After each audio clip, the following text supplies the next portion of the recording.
MDS ದಮ್ ಆಲು, ನಾಲ್ ತಡ್ಕ ಮತ್ತು mushroom ಮಸಾಲೆ. MDS ನಿಂದ ಊಟ ಪ್ರತಿ ಸಲ ಸ್ವಾದಿಷ್ಟಕರ. MDH ಯಾವಾಗ್ಲೂ ನಿಮ್ಗೆ ಹೊಸ ರುಚಿ ನೀಡಲು ಪ್ರತಿಬದ್ಧವಾಗಿದೆ.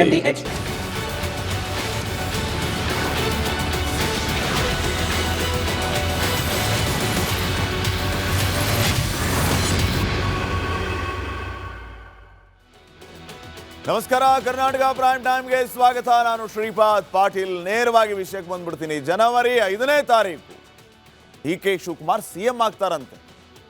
ಡಿಸೆಂಬರ್ ಹೋಯ್ತು, ಅದಕ್ಕಿಂತ ಮುಂಚೆ ನವೆಂಬರ್ ಹೋಯ್ತು, ಈಗ ಜನವರಿ 5ಕ್ಕೆ CM ಆಗ್ಬಿಡ್ತಾರಂತೆ DK ಶಿವಕುಮಾರ್. ಇಕ್ಬಾಲ್ ಹುಸೇನ್ ಮಾತಾಡುವಂತಹ ವಿಚಾರ ಈಗ ಹಲ್ಚಲ್ಗೆ ಕಾರಣ ಆಗ್ತಾ ಇದೆ. ಇಕ್ಬಾಲ್ ಹುಸೇನ್ ಯಾವ ಗ್ಯಾರಂಟಿಯ ಮೇಲೆ ಈ ವಿಚಾರವನ್ನು ಹೇಳಿದರು? 5ನೇ ತಾರೀಕು DKಶಿ CM. ಇದಕ್ಕೆ DK ಶಿವಕುಮಾರ್ ಕೌಂಟರ್ ಕೊಟ್ಟಿದ್ದಾರೆ. ಇಕ್ಬಾಲ್ ಹುಸೇನ್ಗೆ ಮಾತಾಡೋ ಚಟ ಅಂತ, ಹಿಂಗಾಗಿ ಏನೇನೋ ಮಾತಾಡ್ತಾರೆ ಅಂತ ಹೇಳಿ. ಇನ್ನ ಇದು ಒಂದು ಕಡೆ ಆದರೆ, ಮತ್ತೊಂದು ಕಡೆ ಕ್ಯಾಬಿನೆಟ್ ಸೇರುವಂತಹ ಆಕಾಂಕ್ಷಿಗಳ ಸಂಖ್ಯೆ ಹೆಚ್ಚಾಗ್ತಾ ಇದೆ. ಯಾರು ಕ್ಯಾಬಿನೆಟ್ನಲ್ಲಿ ಇರ್ತಾರೆ, ಯಾರನ್ನ ಕೈ ಬಿಡ್ತಾರೆ, ಯಾರು ಕ್ಯಾಬಿನೆಟ್ ಅನ್ನ ಸೇರಕ್ಕೆ ಎಷ್ಟರ ಮಟ್ಟಿಗೆ ಪ್ರಯತ್ನಗಳನ್ನ ಮಾಡ್ತಾ ಇದ್ದಾರೆ, CM Siddaramaiah, DCM DK Shivakumar ಮಧ್ಯೆ ಈ ಎಲ್ಲ ವಿಚಾರಗಳ ಬಗ್ಗೆ ಏನ್ ನಡೀತಾ ಇದೆ, ಇವೆಲ್ಲವನ್ನು ನೋಡೋಣ. ಅದಕ್ಕಿಂತ ಮುಂಚೆ ಈ ಕ್ಷಣದ ಹೆಡ್ಲೈನ್ಸ್.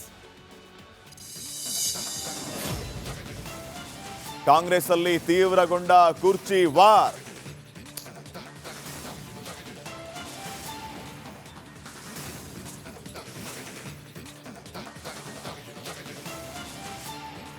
ಜನವರಿ 6ಕ್ಕೆ CM ಆಗ್ತಾರಂತೆ DK ಶಿವಕುಮಾರ್. ಇಕ್ಬಾಲ್ಗೆ ಮಾತಾಡೋ ಚಟ ಅಂತ ಬಂಡೆ ಕೌಂಟರ್.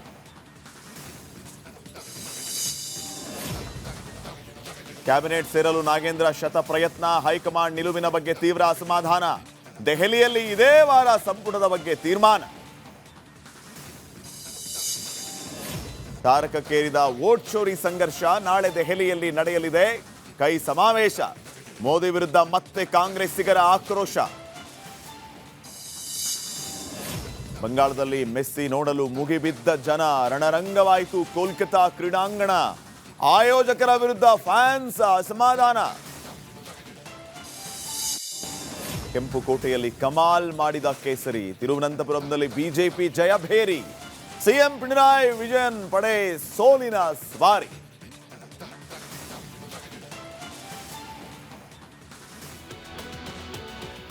ಕರ್ನಾಟಕ ಪ್ರೈಮ್ ಟೈಮ್ಗೆ ಮತ್ತೊಮ್ಮೆ ಸ್ವಾಗತ. ನಾನು ಶ್ರೀಪಾದ್ ಪಾಟೀಲ್. ರಾಜ್ಯ ರಾಜಕಾರಣದಲ್ಲಿ CM ಬದಲಾವಣೆ ಚರ್ಚೆಗೆ ಬ್ರೇಕ್ ಬೀಳುವ ಲಕ್ಷಣವಂತೂ ಕಾಣಿಸ್ತಾ ಇಲ್ಲ. ಯತೀಂದ್ರ ಹೊತ್ತಿಸಿದ ಕಿಡಿಗೆ DKಶಿ ಬಣದ ಶಾಸಕರು ತುಪ್ಪ ಸುರಿತಾ ಇದ್ದಾರೆ. ಒಂದು ಹೆಜ್ಜೆ ಮುಂದೆ ಹೋಗಿರುವಂತಹ ಇಕ್ಬಾಲ್ ಹುಸೇನ್ DKಶಿ ಪ್ರಮಾಣ ವಚನ ದಿನಾಂಕವನ್ನು ಕೂಡ ಹೇಳಿಬಿಟ್ಟಿದ್ದಾರೆ.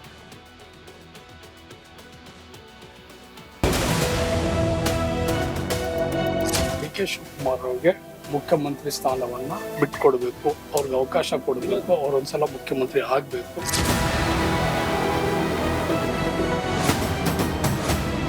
ಜನವರಿ ಪ್ರಾಯಶಃ 6ನೇ ತಾರೀಕು ಅವರಿಗೆ ಸ್ಥಾನ ದೊರಕುವಂತ 99% ಒಂದು ಅವಕಾಶ ಇದೆ.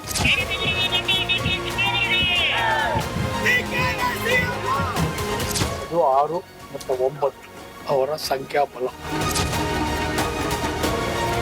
ಎರಡೆರಡು ಬ್ರೇಕ್ಫಾಸ್ಟ್ ಮೀಟಿಂಗ್ ಮಾಡಿ ಬೆಳಗ್ಗೆನೆ ನಾಟಿ ಕೋಳಿ ಮುದ್ದೆ ಸವಿದು DKಶಿ ನನ್ನ ಬ್ರದರು ಅಂತ CM ಸಿದ್ದರಾಮಯ್ಯ ಸ್ಮೈಲ್ ಮಾಡಿದ್ರು. ಆದ್ರೆ ಬೆಳಗಾವಿ ಅಧಿವೇಶನದ ಹೊತ್ತಲ್ಲಿ ಅದೇನಾಯ್ತೋ ಏನೋ, CM ಪುತ್ರ ಯತೀಂದ್ರ ಹಾಗೂ DK ಆಪ್ತರ ಮಧ್ಯೆ ಜಟಾಪಟಿ ಶುರುವಾಗಿದೆ.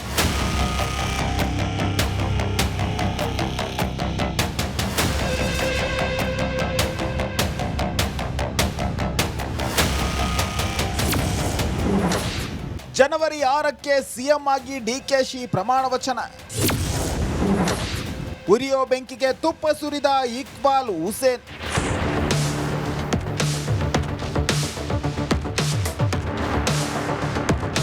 ಬಹುಶಃ ಜನವರಿ 6ರಂದು DK ಶಿವಕುಮಾರ್ CM ಆಗಲಿದ್ದಾರೆ ಎಂದು ಶಾಸಕ ಇಕ್ಬಾಲ್ ಹುಸೇನ್ ಹೇಳಿದ್ದಾರೆ.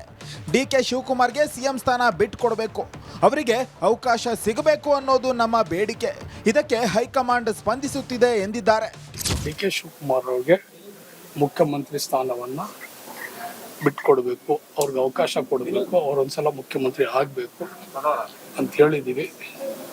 ಜನವರಿ ಪ್ರಾಯಶಃ 6ನೇ ತಾರೀಕು ಅವರಿಗೆ ಸ್ಥಾನ ದೊರಕುವಂತ 99 ಭಾಗ ಒಂದು ಅವಕಾಶ ಇದೆ. ಏನ್ ಜನವರಿ 6 ಏನು ವಿಶೇಷ? ಏನೋ ಗೊತ್ತಿಲ್ಲ, ಲಕ್ಕಿ ನಂಬರ್ ಶಾಸ್ತ್ರ ಏನಾದ್ರು ಕೇಳಿದಿರಾ ಸರ್? ಯಾಕಂದ್ರೆ ಅವರು ನಂಬ್ತಾರೆ. ಹೇಳ್ತಾ ಇದ್ದಾರೆ ಅದು 6 ಮತ್ತೆ 9 ಇವೆರಡು ಅವರ ಸಂಖ್ಯಾಬಲ. ಅವನಿಗೆ ಮಾತಾಡೋ ಚಟ, ಅವನ ಮಾತು ನಂಬಬೇಡಿ. ಹುಸೇನ್ ಅವರು ಹೇಳ್ತಾರೆ ಜನವರಿ 6ಕ್ಕೆ ಸಿಎಂ ಆಗ್ತೀರಿ ಅಂತ ಮಾತನ್ನ ಯಾವ ಇಕ್ಬಾಲ್ ಹುಸೇನ್ ಮಾತು ನಂಬಕ್ ಹೋಗ್ಬೇಡಿ. ಅವನಿಗೆ ಚಟ, ಮಾತನ್ ಚಟ, ಅವನ ಮೇಲೆ ಆಕ್ಷನ್ ತಗೋಬೇಕು ಫಸ್ಟ್. ದೇವನಹಳ್ಳಿಯಲ್ಲಿ ಡಿಸಿಎಂ ಡಿಕೆಶಿ ಹವಾ ಜೋರಾಗಿತ್ತು. ಮುಂದಿನ ಮುಖ್ಯಮಂತ್ರಿ ಡಿಕೆಶಿ ಎಂದು ಅಭಿಮಾನಿಗಳು ಘೋಷಣೆ ಕೂಗಿದ್ರು. ಕನಕಪುರ ಬಂಡೆ ಕರ್ನಾಟಕದ ಹುಲಿ ಡಿಕೆಶಿಗೆ ಜೈ ಎಂದ್ರು.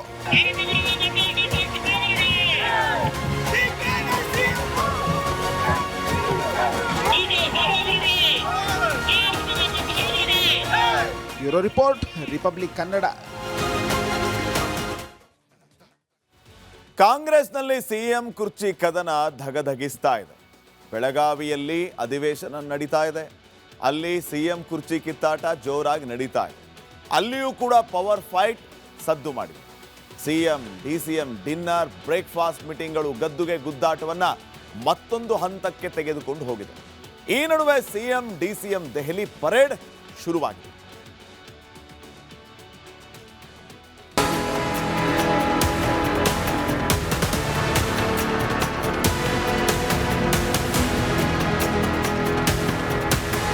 ಸಿಎಂ ಬಣ ಬ್ರೇಕ್ಫಾಸ್ಟ್ ಮೀಟಿಂಗ್ ಮಾಡಿದ್ದಾಯಿತು. ಡಿಸಿಎಂ ಡಿಕೆಶಿ ಬಣ ಡಿನ್ನರ್ ಮೀಟಿಂಗ್ ಮಾಡಿದ್ದಾಯಿತು.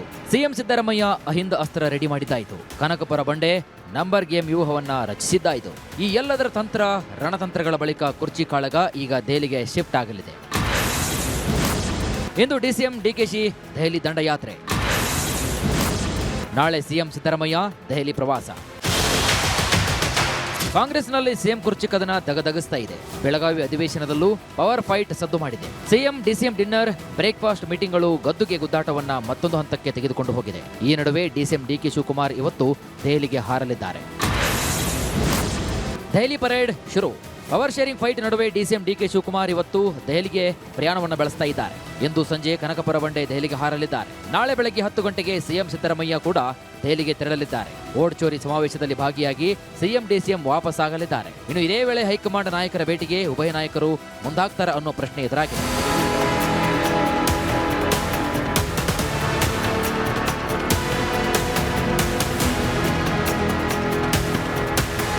ನಾಳೆ ಓಟ್ ಚೋರಿ ಅಭಿಯಾನದ ಬೃಹತ್ ಪ್ರತಿಭಟನೆ ಇದೆ. ಆದರೆ ಡಿಸಿಎಂ ಡಿಕೆ ಶಿವಕುಮಾರ್ ಇಂದು ಸಂಜೆಯೇ ದೆಹಲಿಗೆ ಹಾರ್ತಿದ್ದಾರೆ. ಮುಂಚಿತವಾಗಿ ದೆಹಲಿಗೆ ಹೋಗ್ತಿರುವಂತಹ ಡಿಕೆಶಿ ಎಐಸಿಸಿ ನಾಯಕರ ಜೊತೆಗೆ ಕುರ್ಚಿ ಕದನದ ಬಗ್ಗೆ ಚರ್ಚೆ ನಡೆಸುವ ಸಾಧ್ಯತೆ ಕೂಡ ಇದೆ. ಕದನ ವಿರಾಮ ಉಲ್ಲಂಘಿಸಿರುವಂತಹ ಯತೀಂದ್ರ ವಿರುದ್ಧ ದೂರು ನೀಡುತ್ತಾರಾ ಅನ್ನೋ ಪ್ರಶ್ನೆ ಕೂಡ ಮೂಡ್ತಾ ಇದೆ. I will be going for vote chori because Rahul Gandhi started in Karnataka. We started in 2023 itself. We found out Chilmi. Myself, Surjewala and all our leaders, we met the election commission. We tried to rectify and we have won. But still at the time of parliament election and the assembly election, we have found lot of loose polls that Rahul ji has picked up and it is a nation's problem. So we are fighting against the election commission. The election commission has become a tool of a political party. That is what we wanted to expose and we are going to Delhi. ಕುರ್ಚಿ ಕದನ ಬೆನ್ನಲ್ಲೇ DK ಬಣ ಮತ್ತೊಮ್ಮೆ ದೆಹಲಿಗೆ ಹಾರಲು ಸಜ್ಜಾಗಿದೆ. ಇಂದು ಮಂಡ್ಯ ಜಿಲ್ಲೆಯ ಶಾಸಕರು ದೆಹಲಿಗೆ ಪ್ರಯಾಣ ಬೆಳೆಸಲಿದ್ದಾರೆ. ಸಚಿವ ಚಲುವರಾಯಸ್ವಾಮಿ ನೇತೃತ್ವದಲ್ಲಿ ತೆರಳಲಿದ್ದು ಹೈಕಮಾಂಡ್ ನಾಯಕರನ್ನ ಭೇಟಿಯಾಗುವ ಸಾಧ್ಯತೆ ಕೂಡ ಇದೆ. ಸಿಎಂ ಬಣ ಕದನ ವಿರಾಮ ಉಲ್ಲಂಘಿಸಿದ ಬಗ್ಗೆ ದೂರು ನೀಡುವ ಸಾಧ್ಯತೆ ಕೂಡ ಇದೆ. ಯತೀಂದ್ರ ಬಾಯಿಗೆ ಬೀಗ ಹಾಕುವಂತೆ ಮನವಿ ಕೂಡ ಮಾಡಲಿದ್ದಾರೆ. ಡಿಸಿಎಂ ಡಿಕೆಶಿ ಬಣದ ಮನವಿಗೆ ಹೈಕಮಾಂಡ್ ತಲೆಬಾಗುತ್ತಾ, ಸಿಎಂ ಸಿದ್ದರಾಮಯ್ಯ ಪುತ್ರ ಯತೀಂದ್ರ ಬಾಯಿಗೆ ಬೀಗ ಹಾಕುತ್ತಾ ಅಂತ ಕಾದು ನೋಡಬೇಕಷ್ಟೇ. Political bureau, Republic Kannada.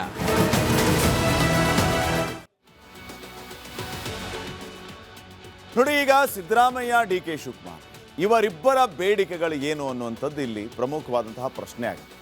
ಒಂದು ಕಡೆ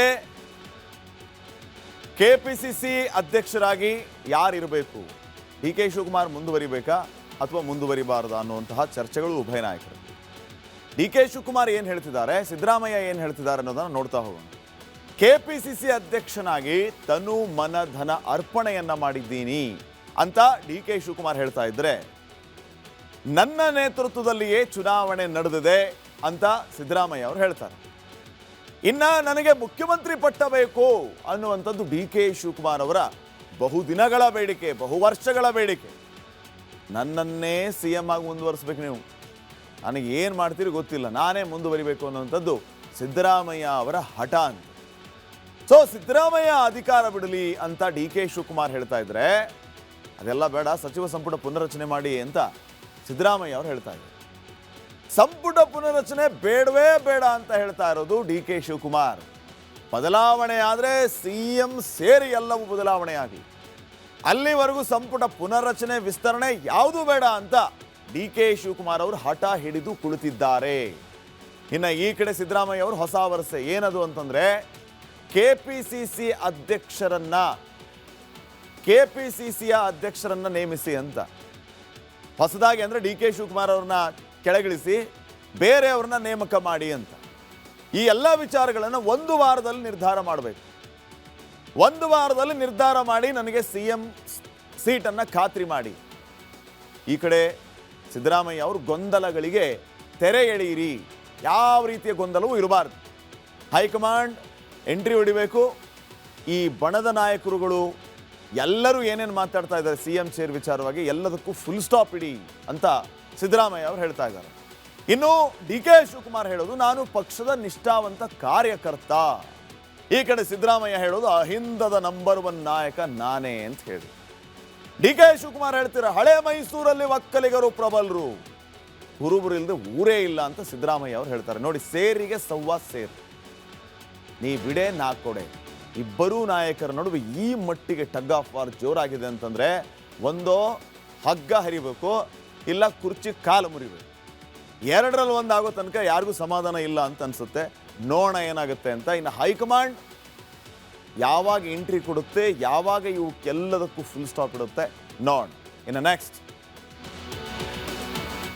ಬಿಹಾರದ ಎಲೆಕ್ಷನ್ ಫಲಿತಾಂಶದ ಬಳಿಕ ಸಚಿವರಾಗುವ ಶಾಸಕರ ಕನಸು ನನಸಾಗುವ ಗಳಿಗೆ ತುಂಬಾ ಹತ್ತಿರ ಬಂದಂತಿದೆ. ಆದರೆ ಯಾವಾಗ ಸಂಪುಟ ಪುನರಚನೆ ಆಗುತ್ತೆ ಅಂತ ಹೈಕಮಾಂಡ್ ಹೇಳ್ತಾ ಇಲ್ಲ. ಇದರ ಮಧ್ಯೆ ನಾಗೇಂದ್ರ ಬೇಸರವನ್ನ ಮಾಡಿಕೊಂಡಿದ್ದಾರೆ.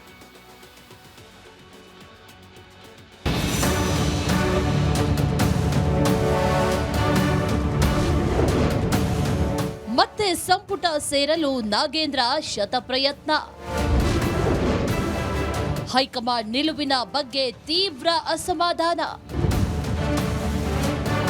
ಸಿದ್ದು ಡಿಕೆ ಶಿವಕುಮಾರ್ಗೆ ಮುಖ್ಯಮಂತ್ರಿ ಕುರ್ಚಿಯದ್ದೇ ಚಿಂತೆ. ಆದರೆ ಬಳ್ಳಾರಿ ಶಾಸಕ ಬಿ ನಾಗೇಂದ್ರಗೆ ಸಚಿವ ಸ್ಥಾನದ್ದೇ ಟೆನ್ಷನ್. ಹೌದು, ಮತ್ತೊಮ್ಮೆ ಸಂಪುಟ ಸೇರಲು ಕಸರತ್ತು ಆರಂಭಿಸಿರೋ ನಾಗೇಂದ್ರ ಸಂಪುಟ ಪುನರ್ರಚನೆ ಆದ್ರೆ ನನಗೆ ಚಾನ್ಸ್ ಕೊಡಿ ಅಂತ ಕೇಳ್ತಿದ್ದಾರೆ. ಹೈಕಮಾಂಡ್ ವಿರುದ್ಧ ಬಿ ನಾಗೇಂದ್ರ ಬೇಸರ. ನಿಮ್ಮನ್ನ ಮಂತ್ರಿ ಮಾಡೇ ಮಾಡ್ತೇವೆ ಅಂತ ಹೈಕಮಾಂಡ್ ನಾಯಕರು ಭರವಸೆ ನೀಡಿದ್ದಾರೆ. ಆದರೆ ದೆಹಲಿ ನಾಯಕರ ನಿಲುವಿನ ಬಗ್ಗೆ ನಾಗೇಂದ್ರಗೆ ಒಳಗೊಳಗೆ ಬೇಸರ ಇದೆ. ಬೆಳಗಾವಿಯಲ್ಲಿ ವಾಲ್ಮೀಕಿ ಶ್ರೀಗಳು ನಾಯಕರು ಸಿಎಂ ಭೇಟಿ ಮಾಡಿ ವಾಲ್ಮೀಕಿ ಜಾತ್ರೆಗೆ ಆಮಂತ್ರಣ ಹೆಸರಲ್ಲಿ ರಾಜಕೀಯ ಚರ್ಚೆ ಮಾಡಿದ್ದಾರೆ. ಅದೇ ಸಂದರ್ಭದಲ್ಲಿ ನಾಗೇಂದ್ರಗೆ ಸಚಿವ ಸ್ಥಾನ ನೀಡುವಂತೆ ಒತ್ತಡ ಹೇರಿದ್ದಾರಂತೆ.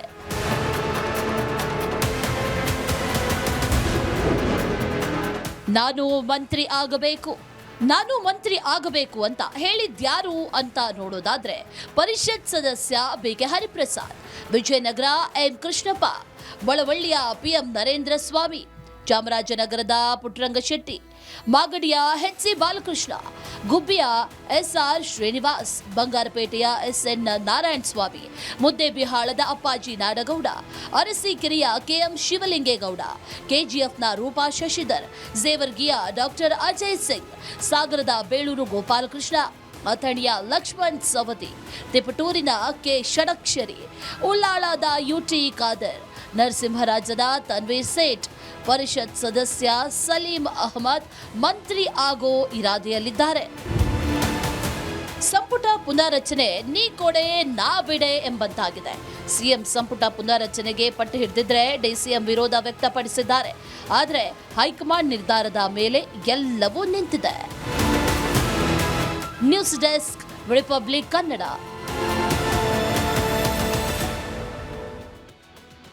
ಇನ್ನು ಯಾವಾಗ ಸಂಪುಟ ಪುನರ್ರಚನೆ ಅಥವಾ ವಿಸ್ತರಣೆ ಎನ್ನುವಂತಹ ಪ್ರಶ್ನೆಗಳು ಬರುತ್ತೋ ಅಟ್ ದ ಸೇಮ್ ಟೈಮ್ ಯಾರು ಸಚಿವ ಸ್ಥಾನವನ್ನು ಪಡೆದುಕೊಳ್ತಾರೆ, ಯಾರು ಸಚಿವ ಸ್ಥಾನವನ್ನು ಕಳ್ಕೊಳ್ತಾರೆ ಅನ್ನೋದ್ರ ಬಗ್ಗೆಯೂ ಕೂಡ ಚರ್ಚೆ ಆಗುತ್ತೆ.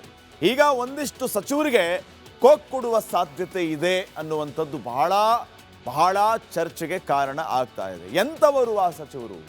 ಸರ್ಕಾರಕ್ಕೆ ಮುಜುಗರ ತರುವಂತಹ ಸಚಿವರಿಗೆ ಶಾಕ್ ಕೊಡೋದಕ್ಕೆ ಈಗ ಕಾಂಗ್ರೆಸ್ ರೆಡಿಯಾಗಿದೆ. ಭ್ರಷ್ಟಾಚಾರ ಆರೋಪ ಹೊತ್ತಂತಹ ಮಂತ್ರಿಗಳಿಗೆ ಕೊಡೋದಕ್ಕೆ ಎಲ್ಲ ರೀತಿಯ ಸಿದ್ಧತೆಗಳು ಆಗ್ತಾ ಇದೆ. ಯಾರು ಭ್ರಷ್ಟಾಚಾರ ಆರೋಪವನ್ನು ಹೊತ್ತಿದಾರಲ್ಲ ಅಂಥವರನ್ನು ಸೈಡಿಗೆ ಸರಿಸ್ಬಿಡೋದು. ಇನ್ನು ಸಚಿವರ ಕಾರ್ಯವೈಖರಿ ಬಹಳ ಮುಖ್ಯವಾದಂತಹ ವಿಚಾರ. ಎಲ್ಲ ರಿಪೋರ್ಟನ್ನು ತರಿಸ್ಕೊಳ್ತಾರೆ, ಇಲಾಖಾವಾರು ಚೆಕ್ ಮಾಡ್ತಾರೆ. ಕೊಟ್ಟ ಅನುದಾನ ಎಷ್ಟು, ವ್ಯಯಿಸಿದ ಅನುದಾನ ಎಷ್ಟು, ಜನರಿಗೆ ಎಷ್ಟು ಅನುಕೂಲ ಆಗಿದೆ ಈ ಇಲಾಖೆಯಿಂದ, ನೀವು ಏನು ಕೆಲಸ ಮಾಡಿದ್ದೀರಿ. ಸೊ ಈ ಎಲ್ಲ ಮಾನದಂಡಗಳನ್ನು ಇಟ್ಕೊಂಡು ಸಚಿವರ ಕಾರ್ಯವೈಖರಿಯನ್ನು ಕೂಡ ಚೆಕ್ ಮಾಡ್ತಾರೆ. ವರಿಷ್ಠರಿಗೆ ಕೆಲ ಸಚಿವರ ವಿರುದ್ಧ ಈಗಾಗಲೇ ಕಂಪ್ಲೇಂಟ್ಗಳು ಹೋಗಿದೆ. ಕೆಲವು ಸಚಿವರು ತಮ್ಮದೇ ಪಕ್ಷದ ಶಾಸಕರುಗಳ ಮಾತನ್ನು ಕೇಳಲ್ಲ. ಮಾತು ಕೇಳಲ್ಲ ಅಂತಂದರೆ ಭೇಟಿಯಾಗೋದಕ್ಕೆ ಹೋದರೆ ಟೈಮ್ ಕೊಡಲ್ಲ, ಸರಿಯಾಗಿ ರೆಸ್ಪಾನ್ಸ್ ಮಾಡಲ್ಲ. ನಮ್ಮ ಕ್ಷೇತ್ರಕ್ಕೆ ಒಂದಿಷ್ಟು ಅನುದಾನ ಕೊಡಿ ನಿಮ್ಮ ಇಲಾಖೆಯಿಂದ ಅಂತಂದರೆ ಕೊಡಲ್ಲ. ಹೀಗೆ ಹಲವು ಕಂಪ್ಲೇಂಟ್ಗಳನ್ನು ಮಾಡಿದಾರಂತೆ. ಹೊಸಬರಿಗೆ ಅವಕಾಶ ಕೊಡಬೇಕು ಅನ್ನುವಂಥದ್ದು ಇದೇ ಕಾರಣಕ್ಕೆ, ಇದೇ ಲೆಕ್ಕಾಚಾರದಿಂದ. ಸೊ ಉಳಿದ ಅವಧಿಯಲ್ಲಿ ಆಡಳಿತಕ್ಕೆ ವೇಗ ನೀಡುವಂಥದ್ದು ಅನಿವಾರ್ಯ ಆಗುತ್ತೆ. ಯಾಕೆ ಆಡಳಿತಕ್ಕೆ ವೇಗ ನೀಡುವುದು? ಚುನಾವಣೆ ಹತ್ತಿರವಾಗುತ್ತೆ, ಇಲಾಖಾವಾರು ಸ್ಪೀಡ್ ಬೇಕು, ಜನ ಸ್ಪೀಡ್ ಕೇಳ್ತಾರೆ, ನಿಮ್ಮ ಇಲಾಖೆಯಿಂದ ಏನು ಮಾಡಿದ್ರಪ್ಪ ಅಂತಾರೆ. ಸೊ ಚುನಾವಣೆ ಹತ್ತಿರವಾಗುವ ಸಂದರ್ಭದಲ್ಲಿ ತರಾತುರಿಯಲ್ಲಿ ಹೆಚ್ಚು ಕೆಲಸ ಮಾಡಿಸೋದು, ಮತ್ತೆ ಹೋಗಿ ಓಟ್ ಕೇಳೋದು. ಸೊ ಈ ಎಲ್ಲ ವಿಚಾರಗಳನ್ನು ಹೈಕಮಾಂಡ್ ಗಮನಿಸ್ತಾ ಇದೆ. ಇನ್ನು ಅದಕ್ಷ ಸಚಿವ, ಜನಕ್ಕೆ ಸ್ಪಂದನೆ ಮಾಡದಂಥವರು, ಆರೋಪ ಹೊತ್ತವರು, ಇವರೆಲ್ಲರೂ ಕೂಡ ಬದಲಾವಣೆ ಆಗಬೇಕು. ಅದಕ್ಷರು ಅಂದರೆ ಯಾರೇ? ಅದಕ್ಷರು ಅಂದರೆ ದಕ್ಷರಲ್ಲದವರು, ಸಚಿವ ಸ್ಥಾನವನ್ನು ಸಮರ್ಥವಾಗಿ ನಿಭಾಯಿಸ್ತೇ ಇರೋರು, ಅಂಥವ್ರಿಗೆ ಅದಕ್ಷರು ಅಂತಾರೆ. ಅಂಥವ್ರು ಅದಕ್ಷರು. ಸೊ ಆ ಅದಕ್ಷರು ಮನೆ ಕಳಿಸುವಂಥ ಕೆಲಸವನ್ನು ಮಾಡ್ತಾರೆ. ಇನ್ನು ಕೆಲ ಮಂತ್ರಿಗಳು ಶಾಸಕರ ಸಮಸ್ಯೆಗಳಿಗೆ ಸ್ಪಂದಿಸ್ತಾ ಇಲ್ಲ, ಹೀಗಾಗಿ ಇವರನ್ನೂ ಮನೆ ಕಳಿಸಿ ಅಂತ. ಸೊ ಈ ಬಾರಿ ಸಂಪುಟದಲ್ಲಿ 60% ಬದಲಾವಣೆ ಆಗುತ್ತಂತ್ರಿ. ಈಗಾಗಲೇ ಕೆಲವು ಸಿಟ್ಟಿಂಗ್ ಮಿನಿಸ್ಟರ್ಗೆ ಢವಢವ ಸ್ಟಾರ್ಟ್ ಆಗಿಬಿಟ್ಟಿದೆ. 60% ಅಂತಂದರೆ ಎಷ್ಟು? ಒಂದು 20 ಜನ ಮಿನಿಸ್ಟರ್ಗಳನ್ನು ಚೇಂಜ್ ಮಾಡಬೇಕು ಇವರು. 15ರಿಂದ 17 ಹೊಸ ಮುಖಗಳಿಗೆ ಅವಕಾಶದ ನಿರೀಕ್ಷೆ ಇದೆ. ಈ ಬಾರಿ ಕೆಲ ಪರಿಷತ್ ಸದಸ್ಯರಿಗೂ ಕೂಡ ಅವಕಾಶ ಸಿಗುವ ಸಾಧ್ಯತೆ ಇದೆ. ಜನವರಿ ತಿಂಗಳಲ್ಲಿ ಸಂಪುಟಕ್ಕೆ ಸರ್ಜರಿ ಆಗೋದು ಅನುಮಾನ. ಕಳಂಕಿತ ಶಾಸಕರಿಗೆ ಈ ಬಾರಿ ಮಂತ್ರಿಗಿರಿ ಸಿಗೋದು ಡೌಟ್. ಇನ್ನೂ ಬಿ ನಾಗೇಂದ್ರ ಅವರ ಮೇಲಿನ ಪ್ರಕರಣ ನಡೀತಾ ಇದೆ. ಆದರೆ ಅವರು ಆಕಾಂಕ್ಷಿಯಾಗಿದ್ದಾರೆ, ನನ್ನ ತಗೊಳ್ಳೇಬೇಕು ನೀವು ಕ್ಯಾಬಿನೆಟ್ಗೆ ಅಂತ. ಇವ್ರು ಯಾಕೆ? CM ಸಿದ್ದರಾಮಯ್ಯ ಅವರೇ ಮೊನ್ನೆ ಹೋದಂಥ ಸಂದರ್ಭದಲ್ಲಿ ಬಳ್ಳಾರಿಗೆ ಹೇಳಿದರು, ನಾಗೇಂದ್ರನ ತಗೋತೀನಿ ಸಾರಿ ಅಂತ ಹೇಳಿ. ನಾಗೇಂದ್ರ ಸಂಪುಟ ಸೇರೋದಕ್ಕೆ ಕೇಸ್ ನಡೀತಾ ಇರೋದು ಸಮಸ್ಯೆ ಆಗ್ತಾ ಇದೆ. ಇವ್ರು ಹೇಳ್ತಾ ಇರೋದು ಭ್ರಷ್ಟರನ್ನ ನಾವು ದೂರ ಇಡ್ತೀವಿ, ಭ್ರಷ್ಟಾಚಾರ ಆರೋಪಗಳನ್ನು ಎದುರಿಸ್ತಾ ಇರೋರನ್ನ ನಾವು ದೂರ ಇಡ್ತೀವಿ. ಯಾರನ್ನು ದೂರ ಇಡ್ತಾರೆ, ಯಾರನ್ನು ಸಂಪುಟದಲ್ಲಿ ಸೇರಿಸ್ಕೊಳ್ತಾರೆ ನೋಡೋಣ. ಇನ್ನು ನೆಕ್ಸ್ಟ್, ರಾಜ್ಯ ರಾಜಕಾರಣದಲ್ಲಿ ಪವರ್ ಪಾಲಿಟಿಕ್ಸ್ ಧಗಧಗಿಸ್ತಾ ಇದ್ರೆ ಇತ್ತ DCM DK ಶಿವಕುಮಾರ್ ಧಮ್ಕಿ ಹೊಸ ಸಂಚಲನ ಸೃಷ್ಟಿ ಮಾಡಿದ್ದಾರೆ. ತಮ್ಮನ ಸೋಲಿನ ಹತಾಶೆಯಿಂದ ಅಭಿವೃದ್ಧಿ ಕೇಳಿದವರಿಗೆ DK ಶಿವಕುಮಾರ್ ಅವರು ಈ ರೀತಿ ಬೆದರಿಕೆ ಹಾಕ್ತಾರೆ ಅಂತ ಯಾರು ನಿರೀಕ್ಷೆ ಮಾಡಿರ್ಲಿಕ್ಕಿಲ್ಲ. ಯಾಕೆ DK ಶಿವಕುಮಾರ್ ಈ ರೀತಿ ಮಾತಾಡಿದ್ರು? ತಾಳ್ಮೆ ಕಳೆದುಕೊಂಡ್ರ, ಹತಾಶರಾದ್ರ, ಫ್ರಸ್ಟ್ರೇಷನ್ ಕಾಡ್ತಾ ಇದೆಯಾ? ಅಭಿವೃದ್ಧಿ ಮಾಡಿಕೊಡಿ ಸ್ವಾಮಿ, ನಮಗೆ ಈ ಥರ ಸಮಸ್ಯೆ ಇದೆ ಅಂತ ಕೇಳೋದಕ್ಕೆ ಹೋದವ್ರಿಗೆ ಧಮಕಿ ಹಾಕುವಂಥ ಕೆಲಸವನ್ನು ಮಾಡಿದ್ದಾರೆ. ಇದು ಬೇಕಾಗಿತ್ತ ಅವ್ರಿಗೆ? ಏನಾಯಿತು ಅಸಲಿಗೆ? ನೋಡ್ಕೊಂಬನ್ನಿ ಒಂದ್ಸರಿ.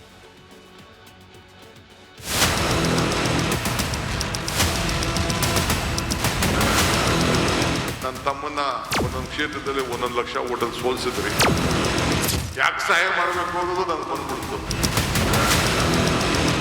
DK ಸುರೇಶ್ ಸೋಲು 2024ರ ಲೋಕಸಭೆ ಅಖಾಡದಲ್ಲಿ ತಮ್ಮ ಮಂಡಿಯೂರಿದ್ದು DKಶಿ ಇನ್ನೂ ಅರಗಿಸಿಕೊಂಡಿಲ್ಲ. ಕಾಂಗ್ರೆಸ್ 1 ಸ್ಥಾನದಿಂದ 9 ಸ್ಥಾನಕ್ಕೆ ಏರಿದ್ದು DK ಬ್ರದರ್ಸ್ಗೆ ದೊಡ್ಡ ಆಘಾತವಾಗಿತ್ತು. ಚುನಾವಣೆ ಮುಗಿದು 1.5 ವರ್ಷವಾದರೂ ಡಿಕೆ ಶಿವಕುಮಾರ್ ಇನ್ನೂ ಆ ನೋವಿನಿಂದ ಹೊರಬಂದಿಲ್ಲ. ತಮ್ಮನ ಸೋಲನ್ನು ಅರಗಿಸಿಕೊಳ್ಳದ ಬಂಡೆ ಮತ್ತೊಮ್ಮೆ ಬಹಿರಂಗವಾಗಿ ಅಸಮಾಧಾನ ಹೊರಹಾಕಿದ್ದಾರೆ. ಡಿಕೆ ಸುರೇಶ್ ಸೋಲಿಗೆ ಡಿಕೆಶಿ ಬಹಿರಂಗ ಅಸಮಾಧಾನ. ಅಪಾರ್ಟ್ಮೆಂಟ್ ನಿವಾಸಿಗಳ ಸಭೆಯಲ್ಲಿ ಹತಾಶೆ ಮಾತು. ಬೆಂಗಳೂರು ಗ್ರಾಮಾಂತರದಲ್ಲಿ ಡಿಕೆ ಸುರೇಶ್ ಸೋಲುಂಡು ವರ್ಷ ಕಳೆದಿದೆ. ಆದರೆ ಡಿಕೆ ಶಿವಕುಮಾರ್ಗೆ ಮಾತ್ರ ತಮ್ಮನ ಸೋಲನ್ನ ಅರಗಿಸಿಕೊಳ್ಳೋಕೆ ಆಗ್ತಿಲ್ಲ. ವಿಧಾನಸೌಧದ ಬ್ಯಾಂಕ್ವೆಲ್ ಹಾಲ್ನಲ್ಲಿ ನಡೆದ ಅಪಾರ್ಟ್ಮೆಂಟ್ ನಿವಾಸಿಗಳ ಸಭೆಯಲ್ಲಿ ಹತಾಶೆ ಮಾತನಾಡಿರುವ ಡಿಕೆಶಿ, ನಿಮಗೆಲ್ಲ ಸಾಕಷ್ಟು ಸಹಾಯ ಮಾಡಿದೆ, ಆದ್ರೆ ನನ್ನ ತಮ್ಮನನ್ನ ಸೋಲಿಸಿದ್ರು, ನಿಮಗೆಲ್ಲ ಯಾಕೆ ಸಹಾಯ ಮಾಡಬೇಕು ಅಂತ ಬೇಸರ ಹೊರಹಾಕಿದ್ದಾರೆ. ತಮ್ಮನನ್ನ ಸೋಲಿಸಿದ್ರೆ ಯಾಕೆ ಸಹಾಯ ಮಾಡಬೇಕು? ಕೊನೆಗೆ ಎಲೆಕ್ಷನ್ ಬಂತು, ಡಬ್ಬ ನೋಡಿದೆ, ನನ್ನ ತಮ್ಮನ್ನ ಒಂದೊಂದು ಕ್ಷೇತ್ರದಲ್ಲಿ 1 ಲಕ್ಷ ಓಟಲ್ಲಿ ಸೋಲಿಸಿದ್ರಿ. That is the big gift you have given to us. Whatever you people promise you did not help us. ನಾವು ಏಂತಕ್ಕೆ ಮಾಡ್ತಾ ಇದ್ದೀವಿ ಅಂತೇಳಿ ಯಾಕೆ ಸಹಾಯ ಮಾಡಬೇಕು ಅನ್ನೋದು ನನಗೆ ಬಂದ್ಬಿಡ್ತು. ನಾವು ಅಷ್ಟೆಲ್ಲ ಶ್ರಮ ಪಟ್ಟು ನಿಮಗೆ ಸಹಾಯ ಮಾಡಿದ್ರು ಕೂಡ ನಿಮಗೆ ಕರುಣೆನೇ ಇಲ್ಲದೆ ಹೋದ್ಮೇಲೆ ನಮ್ಗಿನ್ನೇನು ಬೇಕು? ನಾವೇನೋ ನಮಗೆ ಸಹಾಯ ಮಾಡ್ತೀರಿ, ನಮಗೆ ಹೆಲ್ಪ್ ಮಾಡ್ತೀರಿ ಅಂತ ನಾವು ತಿಳ್ಕೊಂಡಿದ್ದೀವಿ. But you never helped us. But still okay. Common sense ಇಟ್ಕೊಂಡು ನನ್ನ ಹತ್ರ ಡೀಲ್ ಮಾಡಬೇಕು. ಈ ದೇಶದ ಪ್ರಧಾನಮಂತ್ರಿ, ಈ ದೇಶದ ಹೋಮ್ ಮಿನಿಸ್ಟರ್ಗೆ ಎದುರದೆ ಜೈಲಿಗೆ ಹೋಗಿ ಬಂದಿರೋ ನಾನು, ನಿನ್ಗೆ ಅವನು ಯಾವನೊಬ್ಬ ಹೆಬ್ಬಾರ್ಗೆ ಎದುರ್ಕೊಳ್ತೀನ ನಾನು? ಬೇಸಿಕ್ ಕಾಮನ್ ಸೆನ್ಸ್ ಇಟ್ಕೊಳ್ಬೇಕು. ಯಾರ ಹತ್ರ ಡೀಲ್ ಮಾಡ್ತಾ ಇದ್ದೀರಿ? ನನಗೆ ವಾರ್ ಮಾಡೋಕ್ಕೂ ಮುನ್ನ ಹುಷಾರ್. ನನಗೆ ವಾರ್ನ್ ಮಾಡೋದು, ಕಾಶನ್ ಮಾಡೋದು ಇವೆಲ್ಲ ಯಾರ ಹತ್ರ? ಇದೆಲ್ಲ ಯಾರ ಹತ್ರ? ನಿಮ್ ಕರಿಬೇಕು ಅಂತ ಏನಿದೆ? ವಿ ರೆಸ್ಪೆಕ್ಟ್, ವಿ ನೋ ಇದು ಹ್ಯೂಮನ್ ರಿಲೇಶನ್ಶಿಪ್ ಎಷ್ಟಿದೆ, ನಿಮ್ ಶ್ರಮ ಎಷ್ಟಿದೆ, ನಿಮ್ ಫಲ ಏನಿದೆ ಅಂತೇಳಿ. ಇನ್ನು ಡಿಕೆಶಿ ವಾರ್ನ್ ಮಾಡುತ್ತಿದ್ದಂತೆ ಅಪಾರ್ಟ್ಮೆಂಟ್ ಫೆಡರೇಷನ್ ಅಧ್ಯಕ್ಷ ಕಿರಣ್ ಹೆಬ್ಬಾರ್ ರಿಪಬ್ಲಿಕ್ ಕನ್ನಡಕ್ಕೆ ಪ್ರತಿಕ್ರಿಯೆ ನೀಡಿದ್ದಾರೆ. ನಮ್ಮ ಮನವಿಯನ್ನ ಡಿಕೆಶಿ ಅವರು ತಪ್ಪಾಗಿ ಅರ್ಥ ಮಾಡಿಕೊಂಡಿದ್ದಾರೆ ಎಂದು ಕಿಡಿಕಾರಿದ್ದಾರೆ. ನಾನು ಡಿಕೆಶಿಗೆ ಯಾವುದೇ ಬೆದರಿಕೆ ಹಾಕಿಲ್ಲ.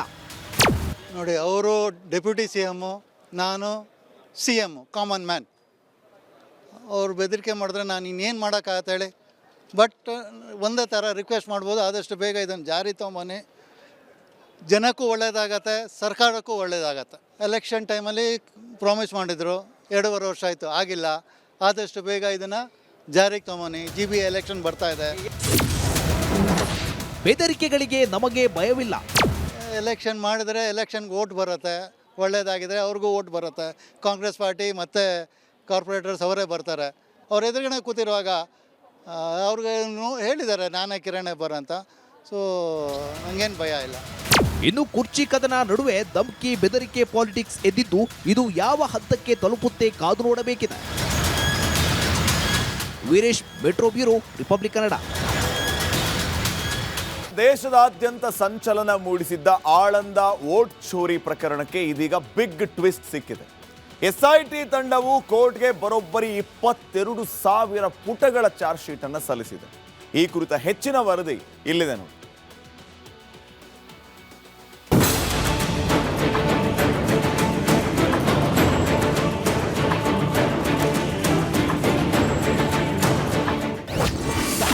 ಆಳಂದ ಮತಕಳವು ಪ್ರಕರಣಕ್ಕೆ ಬಿಗ್ ಟ್ವಿಸ್ಟ್.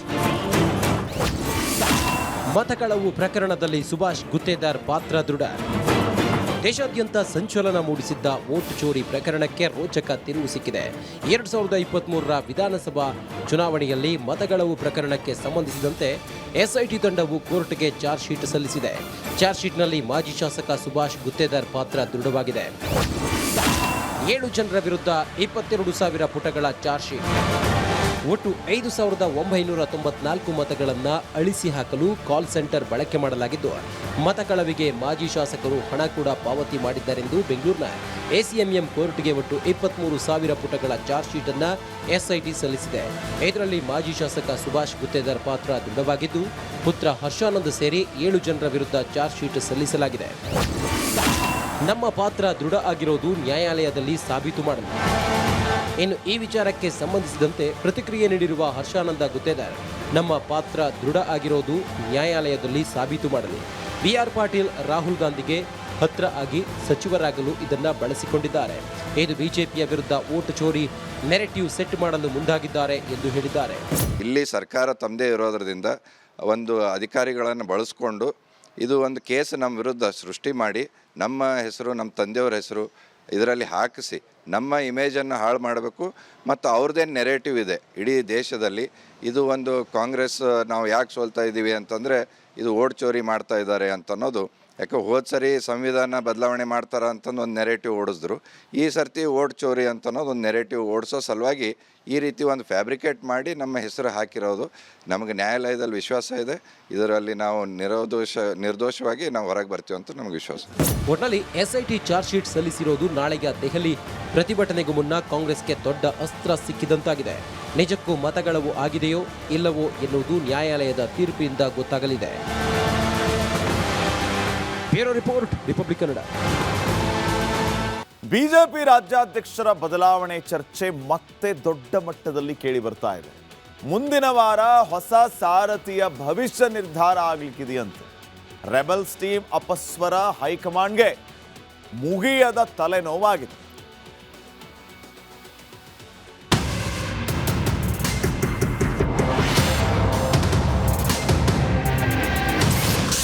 ರಾಜ್ಯ ಬಿಜೆಪಿಯಲ್ಲಿ ಮತ್ತೆ ರಾಜ್ಯಾಧ್ಯಕ್ಷರ ಚರ್ಚೆ. ನೂತನ ಸಾರಥಿ ಹೆಸರು ಶೀಘ್ರವೇ ಘೋಷಣೆ. ರಾಜ್ಯ ಬಿಜೆಪಿ ಮನೆಯೊಂದು 100 ಬಾಗಿಲಾಗಿದೆ. ಕೇಸರಿ ನಾಯಕರ ನಡುವೆ ಅಸಮಾಧಾನ ಹೊಗೆಯಾಡುತ್ತಲೇ ಇದೆ. ಇದೀಗ ಮತ್ತೆ ಬಿಜೆಪಿ ರಾಜ್ಯಾಧ್ಯಕ್ಷರ ಬದಲಾವಣೆ ವಿಚಾರ ಮುನ್ನೆಲೆಗೆ ಬಂದಿದೆ. ರಾಜ್ಯ ಬಿಜೆಪಿ ನೂತನ ಸಾರಥಿ ಆಯ್ಕೆಗೆ ವೇದಿಕೆ ಸಜ್ಜಾಗಿದೆ ಎಂಬ ಚರ್ಚೆಗಳು ರಾಜಕೀಯ ಪಡಸಾಲೆಯಲ್ಲಿ ಜೋರಾಗಿ ಕೇಳಿ ಬರ್ತಿವೆ. ಅಧಿವೇಶನ ನಡೆಯುತ್ತಿರುವ ಹೊತ್ತಲ್ಲೇ ಈ ವಿಷಯ ಮುನ್ನೆಲೆಗೆ ಬಂದಿರೋದು ಕುತೂಹಲಕ್ಕೆ ಕಾರಣವಾಗಿದೆ. ಮುಂದಿನ ವಾರ ಬಿಜೆಪಿಗೆ ಹೊಸ ಅಧ್ಯಕ್ಷರ ಆಯ್ಕೆ ಮಾಡುವ ಸಾಧ್ಯತೆ ದಟ್ಟವಾಗಿದೆಯಂತೆ. ವಿಜಯೇಂದ್ರ ಮುಂದುವರಿಕೆಯು ಹೊಸಬರಿಗೆ ಪಟ್ಟವು. ನಾಳೆ ಉತ್ತರ ಪ್ರದೇಶ ರಾಜ್ಯ ಬಿಜೆಪಿ ಅಧ್ಯಕ್ಷರ ಘೋಷಣೆಯಾಗಲಿದೆ. ಇದರ ಬೆನ್ನಲ್ಲೇ ರಾಜ್ಯ ಬಿಜೆಪಿಯ ಅಧ್ಯಕ್ಷರ ಹೆಸರನ್ನು ಘೋಷಿಸುತ್ತಾರೆ ಎಂಬ ಚರ್ಚೆ ಶುರುವಾಗಿದೆ. ಮತ್ತೆ ವಿಜಯೇಂದ್ರ ಅವರನ್ನೇ ಮುಂದುವರಿಸುತ್ತಾರಾ ಇಲ್ಲ ಹೊಸಬರಿಗೆ ಪಟ್ಟಾಭಿಷೇಕ ಮಾಡ್ತಾರಾ ಎನ್ನುವ ಪ್ರಶ್ನೆ ಎದ್ದಿದೆ. ಬಿಜೆಪಿ ವರಿಷ್ಠರ ನಡೆ ಕುತೂಹಲ ಮೂಡಿಸಿದೆ.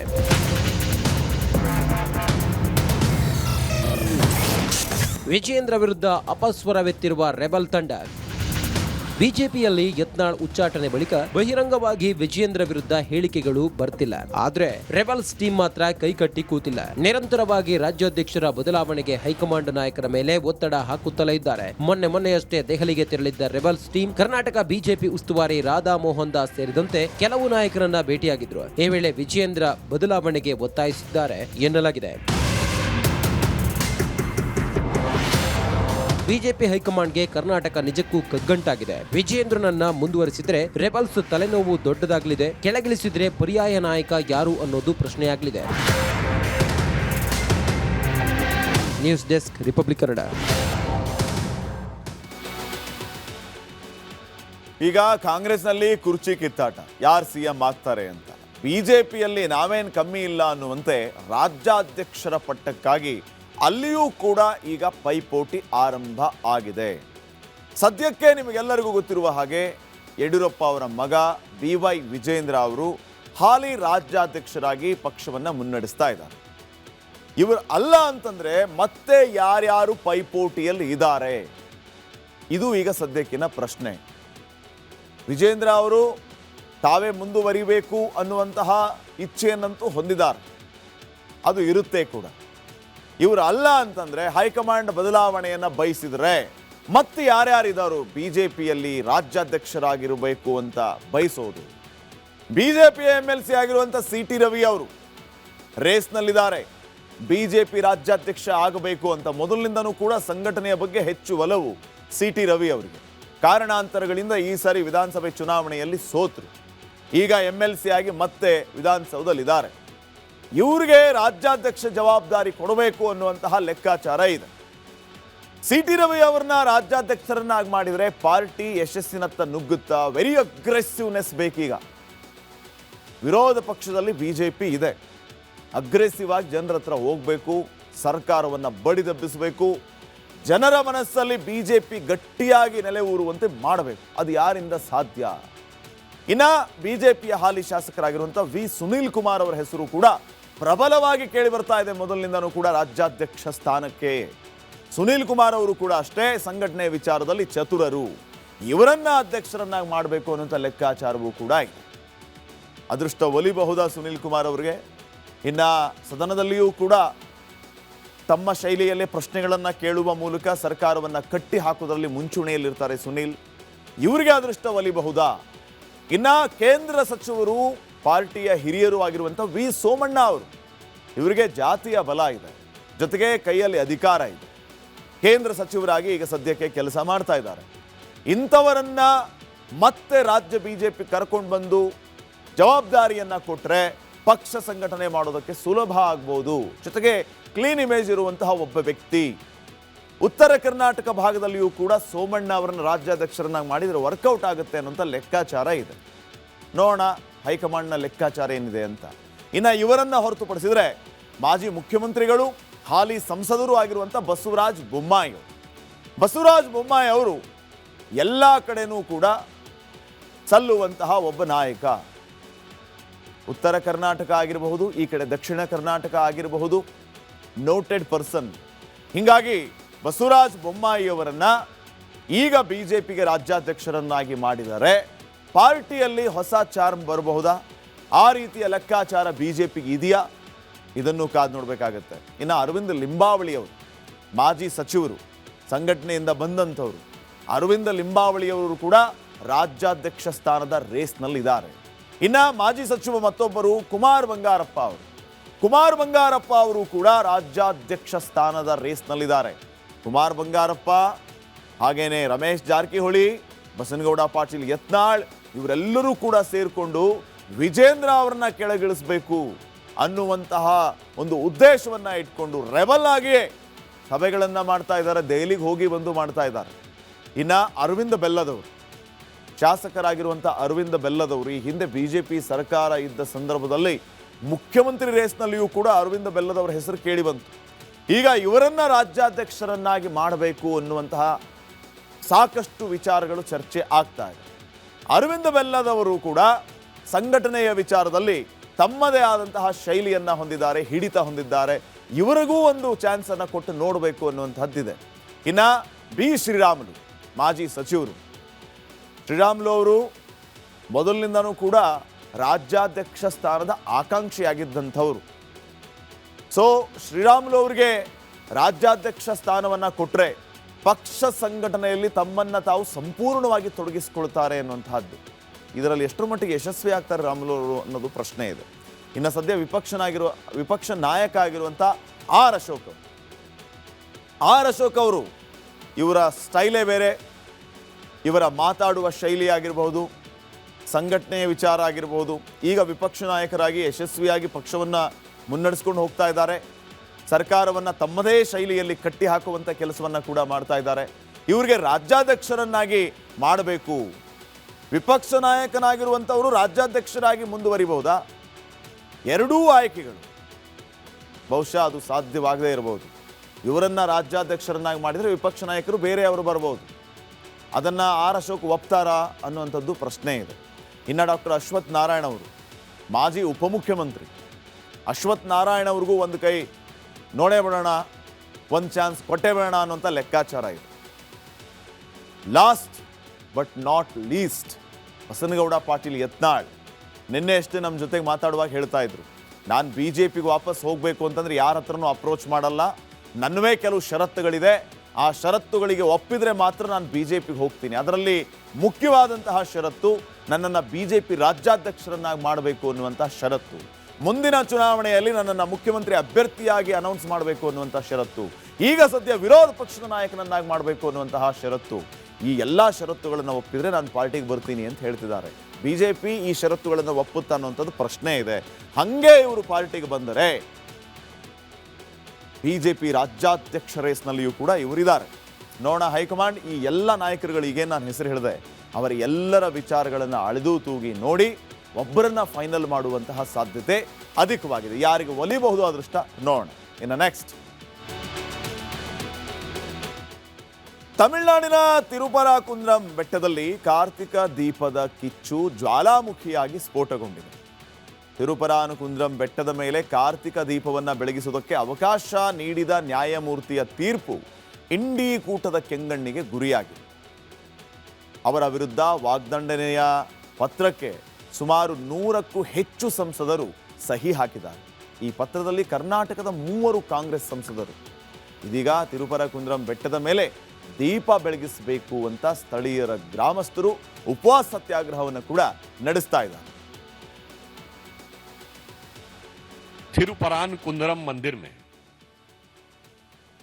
जो दीपम उत्सव चलता था, जो बहुत पुराने समय से ब्रिटिश काल से सेटल्ड था, 1920 में इस विषय को लेकर लोग न्यायालय में गए. 1923 में उसका जजमेंट आ गया. 1931 में प्रिवी काउंसिल का भी जजमेंट आया और केवल दरगाह के आसपास के क्षेत्र को छोड़कर समस्त पहाड़ी का क्षेत्र देवस्थानम को दिया गया.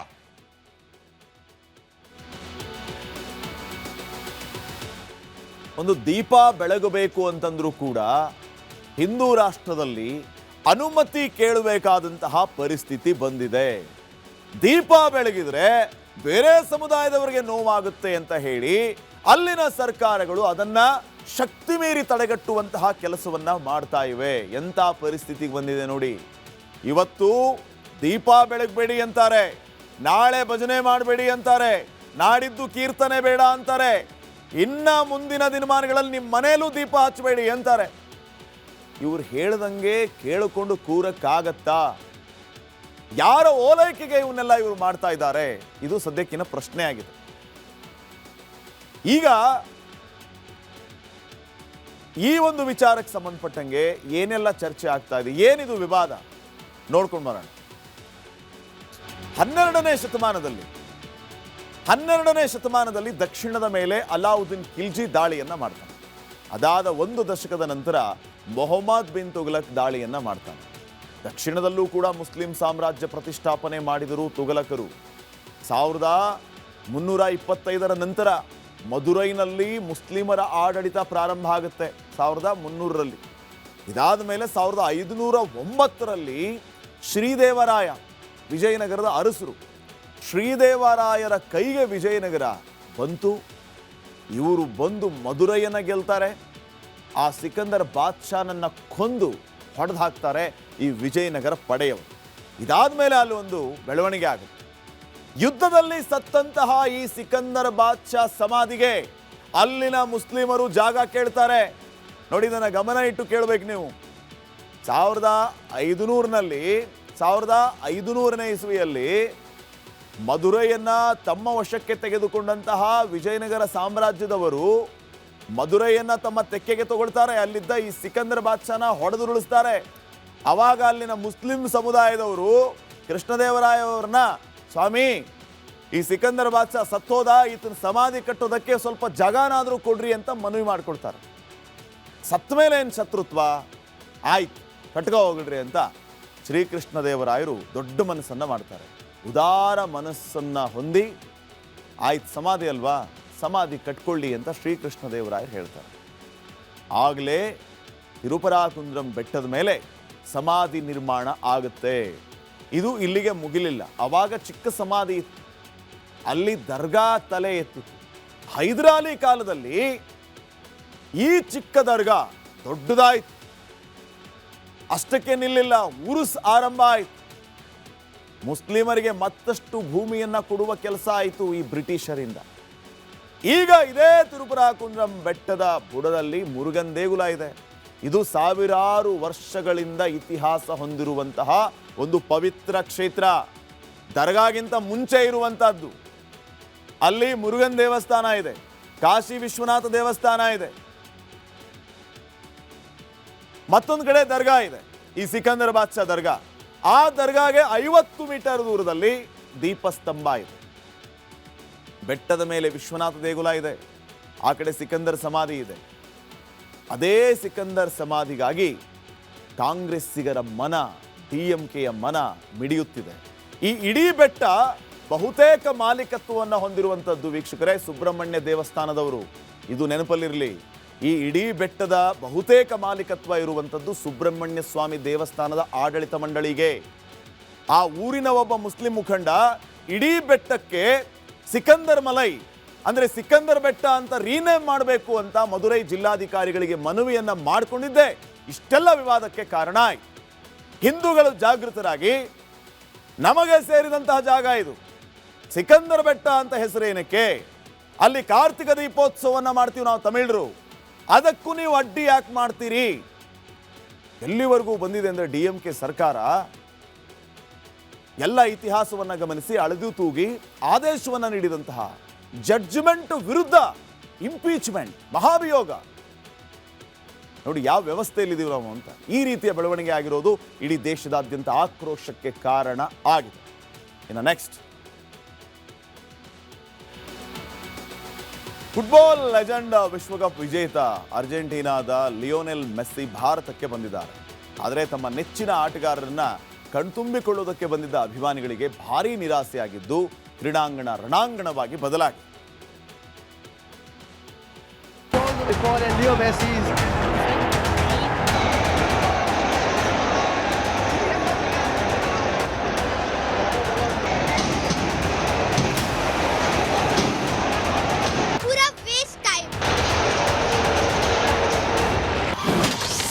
ರಣರಂಗವಾಯಿತು ಕೋಲ್ಕತ್ತಾ ಕ್ರೀಡಾಂಗಣ.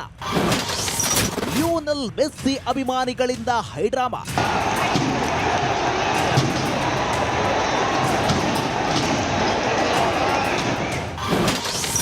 ದೃಶ್ಯ 1, ಮೈದಾನದಲ್ಲಿ ಕುರ್ಚಿ ಎಸೆದ ಫ್ಯಾನ್ಸ್.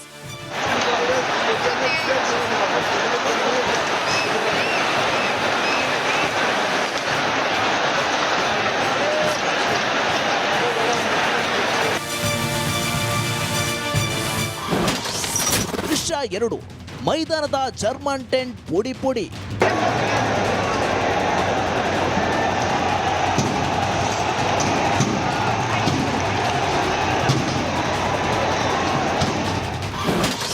ದೃಶ್ಯ 3, ಆಯೋಜಕರ ವಿರುದ್ಧ ಫ್ಯಾನ್ಸ್ ಸಿಟ್ಟು.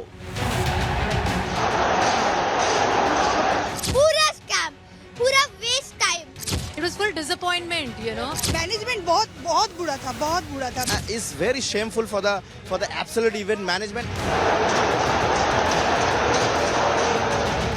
ಒಂದೊಂದು ದೃಶ್ಯ ಭೀಕರ, ಎಲ್ಲಿ ನೋಡಿದ್ರು ಆಕ್ರೋಶ, ಆವೇಶ.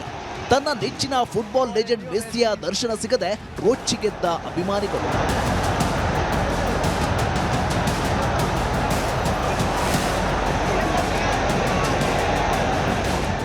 ಅರ್ಜೆಂಟೀನಾದ ಫುಟ್ಬಾಲ್ ದಂತಕತೆ ಲಿಯೋನೆಲ್ ಮೆಸ್ಸಿ ಗೋಟ್ ಟೂರ್ ಭಾಗವಾಗಿ ಇಂದು ಕೋಲ್ಕತ್ತಾದ ಸ್ಟಾರ್ ಲೇಕ್ ಕ್ರೀಡಾಂಗಣದಲ್ಲಿ ಕಾರ್ಯಕ್ರಮ ಆಯೋಜನೆಗೊಂಡಿತ್ತು. ಈ ಕಾರ್ಯಕ್ರಮದ ವೀಕ್ಷಣೆಗೆ 5,000 ದಿಂದ 25,000 ರೂಪಾಯಿವರೆಗೆ ಟಿಕೆಟ್ ದರ ನಿಗದಿಯಾಗಿತ್ತು. ಟಿಕೆಟ್ ಬೆಲೆ ದುಬಾರಿಯಾಗಿದ್ದರೂ ಮೆಸ್ಸಿ ನೋಡಲೆಂದು ಅಭಿಮಾನಿಗಳು ಸ್ಟೇಡಿಯಂಗೆ ಆಗಮಿಸಿದ್ರು.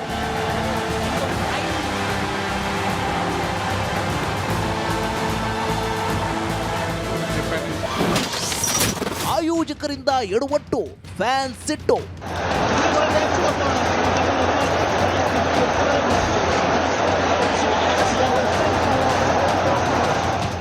ಕಾರ್ಯಕ್ರಮ ನಿಗದಿಯಾಗಿದ್ದ ಪ್ರಕಾರ ಮೆಸ್ಸಿ ಮೈದಾನದ ಸುತ್ತಲೂ ಒಂದು ಸುತ್ತು ಪ್ರದಕ್ಷಿಣೆ ಬರಬೇಕಿತ್ತು. ಆದರೆ ಕಾರ್ಯಕ್ರಮದ ಆಯೋಜಕರು ರಾಜಕಾರಣಿಗಳು ಮೆಸ್ಸಿಯನ್ನ ಸುತ್ತುವರೆದಿದ್ರು. ಅಲ್ದಿ 10 ನಿಮಿಷದಲ್ಲಿ ಮೈದಾನ ತೊರೆದ್ರು. ಇದು ಮೆಸ್ಸಿಯನ್ನ ಕಾಣಲು ಬಂದ ಅಭಿಮಾನಿಗಳಿಗೆ ಸಿಟ್ಟು ತಂದಿದೆ. ಕೇವಲ 10 ನಿಮಿಷಕ್ಕೆ ದುಬಾರಿ ಬೆಲೆ ಯಾಕೆ ಎಂದು ಆಕ್ರೋಶ ವ್ಯಕ್ತಪಡಿಸಿದ್ರು. We are very disappointed because हम अपने it's a weekend right for the children and we came that my child was so excited कि हम मेसी को देखेंगे पर हम मेसी को नहीं देखे. It was full disappointment, and it's a scam I think for people around. Shouldn't be doing. And Messi when जब वो ground में आए तो everybody surrounded him so there was no space that we could हम देखे Messi को. ಕಾರ್ಯಕ್ರಮ ಆಯೋಜಕರ arrest. ಅಭಿಮಾನಿಗಳಿಗೆ ಕ್ಷಮೆ ಕೇಳಿದ ದೀದಿ. ಫುಟ್ಬಾಲ್ ಲೆಜೆಂಡ್ ಮೆಸ್ಸಿ ನೋಡಲು ಬಂದ ಅಭಿಮಾನಿಗಳನ್ನ ನಿಯಂತ್ರಿಸಲಾಗದೆ ಪೊಲೀಸರು ಲಾಠಿ ಚಾರ್ಜ್ ಕೂಡ ಮಾಡಿದ್ದಾರೆ. ಅಲ್ಲದೆ ಕಾರ್ಯಕ್ರಮದ ಆಯೋಜಕ ಸತಾದ್ರು ದತ್ತನನ್ನ ಅರೆಸ್ಟ್ ಮಾಡಲಾಗಿದ್ದು ತನಿಖೆ ನಡೆಸಲಾಗುತ್ತಿದೆ.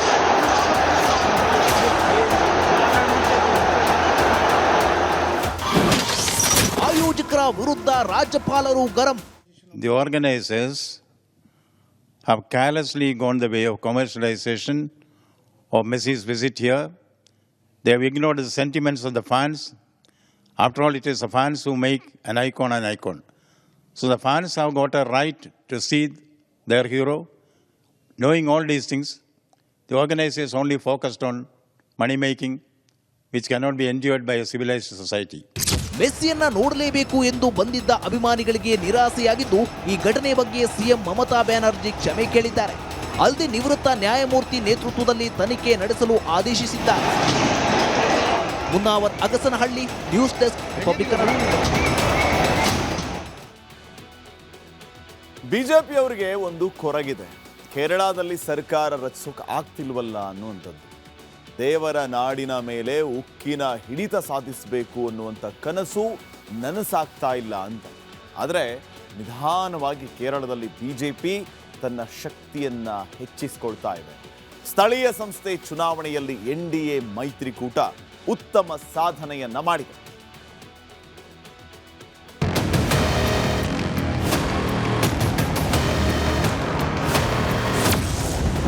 ಕೇರಳ ಕೆಂಪು ಕೋಟೆ ಮೇಲೆ ಹಾರಿದ ಕೇಸರಿ ಧ್ವಜ. 45 ವರ್ಷಗಳ ನಂತರ ಸಿಪಿಎಂಗೆ ಸೋಲುಣಿಸಿದ ಬಿಜೆಪಿ. ಕೇರಳದ ಸ್ಥಳೀಯ ಸಂಸ್ಥೆ ಚುನಾವಣೆಗಳ ಫಲಿತಾಂಶಗಳು ಹೊರಬಿದ್ದಿದೆ. ತಿರುವನಂತಪುರಂನಲ್ಲಿ ಕಾರ್ಪೊರೇಷನ್ನಲ್ಲಿ ಬಿಜೆಪಿ ಐತಿಹಾಸಿಕ ಗೆಲುವು ಸಾಧಿಸಿದೆ. ಈ ಮೂಲಕ ಎಡಪಕ್ಷಗಳ 45 ವರ್ಷಗಳ ಆಡಳಿತವನ್ನ ಬಿಜೆಪಿ ಕೊನೆಗೊಳಿಸಿದೆ.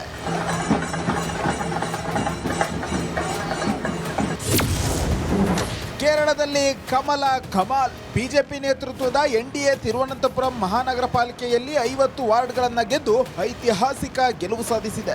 ಕೇರಳದಲ್ಲಿ ಅಧಿಕಾರದಲ್ಲಿರುವ ಎಡ ಪ್ರಜಾಸತ್ತಾತ್ಮಕ ರಂಗ ಕೇವಲ 29 ಸ್ಥಾನಗಳನ್ನು ಗೆದ್ರೆ, ಕಾಂಗ್ರೆಸ್ ನೇತೃತ್ವದ ಯುನೈಟೆಡ್ ಡೆಮಾಕ್ರೆಟಿಕ್ ಫ್ರಂಟ್ 19 ವಾರ್ಡ್ಗಳನ್ನು ಗೆದ್ದಿದೆ. 2 ವಾರ್ಡ್ಗಳನ್ನು ಸ್ವತಂತ್ರ ಅಭ್ಯರ್ಥಿಗಳು ಗೆದ್ದಿದ್ದಾರೆ.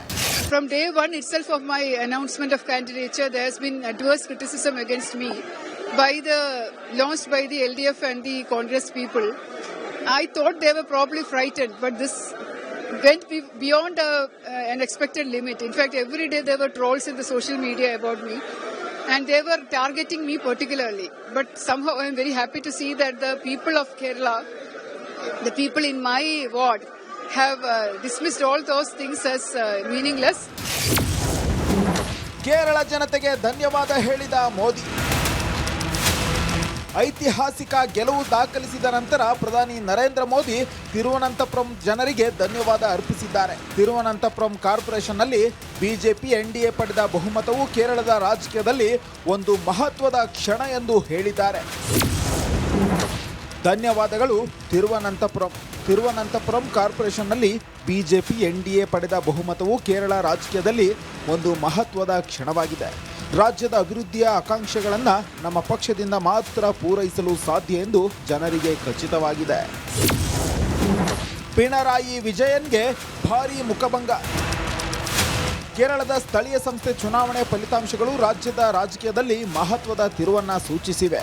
ವಿರೋಧ ಪಕ್ಷವಾದ ಯುನೈಟೆಡ್ ಡೆಮಾಕ್ರೆಟಿಕ್ ಫ್ರಂಟ್ ಪುರಸಭೆ ಹಾಗೂ ಪಂಚಾಯತ್ಗಳಾದ್ಯಂತ ಸ್ಪಷ್ಟ ಮೇಲುಗೈ ಸಾಧಿಸಿದ್ದು, ಆಡಳಿತಾರೂಢ ಲೆಫ್ಟ್ ಡೆಮಾಕ್ರೆಟಿಕ್ ಫ್ರಂಟ್ ತನ್ನ ಹಲವು ಸಾಂಪ್ರದಾಯಿಕ ಭದ್ರಕೋಟೆಗಳಲ್ಲಿ ಹಿನ್ನಡೆ ಅನುಭವಿಸಿದೆ. News desk, Republic Kannada. Vajpayee ಅವರು ಈ ಹಿಂದೆ ಸದನದಲ್ಲಿ ಕಾಂಗ್ರೆಸ್ನವರು ಒಂದು ವಿಚಾರವನ್ನ ಪ್ರಸ್ತಾಪ ಮಾಡಿ ಟೀಕೆ ಮಾಡ್ತಾರೆ. ಬಿಜೆಪಿಯಿಂದ ಎಷ್ಟು ಜನ ಇದ್ದೀರಿ ನೀವು ಸಂಸದರು ಅಂತ. ಅವಾಗ ಅವ್ರು ಹೇಳ್ತಾರೆ, ಅಂಧೇರ ಚಟೇಗ, ಸೂರಜ್ ನಿಖಲೇಗ, ಕಮಲ್ ಖಿಲೇಗ ಅಂತ ಹೇಳಿ. ಸೊ ಆ ಮಾತು ಬಹುಶಃ ಈಗ ದೇಶದಾದ್ಯಂತ ನಿಧಾನಕ್ಕೆ, ಅದರಲ್ಲೂ ಕಮಲ ಪಾರ್ಟಿ ಅಸ್ತಿತ್ವ ಇಲ್ಲದ ರಾಜ್ಯಗಳಲ್ಲಿಯೂ ಕೂಡ ನಿಧಾನಕ್ಕೆ ಅಸ್ತಿತ್ವ ಕಂಡುಕೊಳ್ತಾ ಇದೆಯಾ? ಕೇರಳದಲ್ಲಿ ಈಗ ಅಧಿಕಾರದಲ್ಲಿರುವಂತಹ ಪಿಣರಾಯಿ ವಿಜಯನ್ ಆ್ಯಂಡ್ ಟೀಮ್ಗೆ ಮುಖಭಂಗ ಆಗಿದೆ. ಕಾರಣ ಅಲ್ಲಿ ಬಿಜೆಪಿ ನೆಲೆಯೂರ್ತಾ ಇದೆ. ಕೇರಳ ಸ್ಥಳೀಯ ಸಂಸ್ಥೆ ಚುನಾವಣೆ ಫಲಿತಾಂಶ ಪ್ರಕಟವಾಗಿದೆ. ಪಿಣರಾಯಿ ವಿಜಯನ್ ಸರ್ಕಾರಕ್ಕೆ ಭಾರಿ ಮುಖಭಂಗ ಆಗಿದೆ. ಸ್ಥಳೀಯ ಸಂಸ್ಥೆ ಚುನಾವಣೆಯಲ್ಲಿ ಮಕಾಡೆ ಮಲಗಿವೆ ಲೆಫ್ಟ್ ತಂಡಗಳು, ಎಡಪಂಥೀಯ ಪಾರ್ಟಿಗಳು. ಈ ಫಲಿತಾಂಶದಿಂದ ಕಂಗಾಲಾಗಿದ್ದಾರೆ ಈ ಎಡಪಕ್ಷಗಳು. ಬಿಜೆಪಿ ಇವರಿಗೆ ಟಕ್ಕರ್ ಕೊಡುವಂತ ಕೆಲಸವನ್ನ ಮಾಡಿದೆ. ಸ್ಥಳೀಯ ಸಂಸ್ಥೆ ಚುನಾವಣೆಯಲ್ಲಿ ಯುಡಿಎಫ್ 187 ಸ್ಥಾನಗಳನ್ನು ತನ್ನದಾಗಿಸಿಕೊಂಡಿದೆ. ಕಾಂಗ್ರೆಸ್ ಮತ್ತು ಇತರ ಪಕ್ಷಗಳು. ಎಲ್ಡಿಎಫ್ 125 ಸ್ಥಾನಗಳನ್ನು ಮಾತ್ರ ಗೆದ್ದಿದೆ ಪಿಣರಾಯಿ ವಿಜಯನ್ ಅವರ CPM ಪಾರ್ಟಿ ಸೇರಿ. ಇನ್ನು NDA ಬರೋಬ್ಬರಿ 98, ಅದರ್ಸ್ 15. ಸೊ ಬರೋಬ್ಬರಿ 140 ಕ್ಷೇತ್ರಗಳಿರುವಂತಹ ಕೇರಳ ವಿಧಾನಸಭೆ ರಾಜ್ಯ. ಇದೇ ಫಲಿತಾಂಶ ವಿಧಾನಸಭೆ ಚುನಾವಣೆಯಲ್ಲೂ ಬಂದ್ರೆ ಅನ್ನುವಂಥ ಆತಂಕ ಈಗ ಈ ಕಮ್ಯುನಿಸ್ಟ್ ಪಾರ್ಟಿಯವರನ್ನ ಕಾಡ್ತಾ ಇದೆ. 140 ಕ್ಷೇತ್ರಗಳ ಪೈಕಿ ಕಾಂಗ್ರೆಸ್ ಮಿತ್ರ ಪಕ್ಷಗಳಿಗೆ 90 ಸ್ಥಾನಗಳು ಬಂದ್ರೆ ಅಂತ. ಸೊ ಸದ್ಯ ಒಂದೇ ರಾಜ್ಯದಲ್ಲಿ ಆಡಳಿತ ಹಿಡಿದಿದೆ ಕೆಂಪು ಸೇನೆ. 2026ರಲ್ಲಿ ಕೇರಳದಲ್ಲಿ ವಿಧಾನಸಭೆ ಚುನಾವಣೆ ನಡೆಯುತ್ತೆ ಬರೋ ವರ್ಷ. ಸೊ 2026ರ ಚುನಾವಣೆಯಲ್ಲಿ BJP ಕಮಾಲ್ ಮಾಡುವ ಸಾಧ್ಯತೆ ಇದೆ. ಕಾರಣ ಇಲ್ಲಿ ನೋಡಿ 100% ಪರ್ಫಾರ್ಮೆನ್ಸ್ ಅನ್ನ ಕೊಟ್ಟಿದೆ. ಅಂದರೆ 98ರಿಂದ 100 ಸ್ಥಾನಗಳನ್ನು ಈಗ ಅದು ತನ್ನದಾಗಿಸ್ಕೊಂಡಿದೆ. BJP ಅಸ್ತಿತ್ವನೇ ಇರಲಿಲ್ಲ ಕೇರಳದಲ್ಲಿ. ಅಲ್ಲಿ 10 ಬಂದರೂ ಕೂಡ BJPಯ ಸಾಧನೆನೇ ಅಂತ 98 ಬಂದಿದ್ದಾರೆ. ಸೊ ಸದ್ಯ ಕೇರಳದಲ್ಲಿ BJPಯ ಒಬ್ಬ ಶಾಸಕನೂ ಇಲ್ಲ. 21ರಲ್ಲಿ 11.4% ಮತ ಪಡೆದಿತ್ತು BJP. ಈ ಬಾರಿ BJP ಮತ ಪ್ರಮಾಣ ಹೆಚ್ಚಾಗುವ ಸಾಧ್ಯತೆ ಇದೆ. ಶಶಿ ತರೂರ್ ಅವರನ್ನ ಸೆಳೆಯೋದಕ್ಕೆ ಸಿದ್ಧತೆ ನಡೆಸಿದೆ BJP. ಈಗ ಶಶಿ ತರೂರ್ ಕೂಡ BJPಯ ಪರವಾಗಿ ತಮ್ಮ ನಿಲುವುಗಳನ್ನು ವ್ಯಕ್ತಪಡಿಸ್ತಾ ಇದ್ದಾರೆ. ಮುಂದೆ ಎಲ್ಲವೂ ಸಾಧ್ಯ, ಏನಾದರೂ ಆಗ್ಬೋದು. ಇದಾಗಿತ್ತು ಇವತ್ತಿನ ಕರ್ನಾಟಕ ಪ್ರೈಮ್ ಟೈಮ್. ನೋಡ್ತಾ ಇರಿ ರಿಪಬ್ಲಿಕ್ ಕನ್ನಡ, ಇದು ನಿಮ್ಮ ಧ್ವನಿ. ನಮಸ್ಕಾರ. ಆರೋಗ್ಯ ಹಾಗೂ ನ್ಯೂಟ್ರಿಷನ್ ಸಿಗುತ್ತೆ, ನೋಡಿ ಬಾಡಿ ಸ್ಟ್ರಾಂಗ್ ಆಗುತ್ತೆ, ಸ್ವಲ್ಪ ತಿಂದು ಹಸಿವು ನಿಗುತ್ತೆ, ಡೈಜೆಷನ್ಗೆ ಇಲ್ಲ ಅಪಾಯ. MDH ಸೋಯಾ ಟೀ, ಅಸಲಿ ಪ್ರೋಟೀನ್. MDH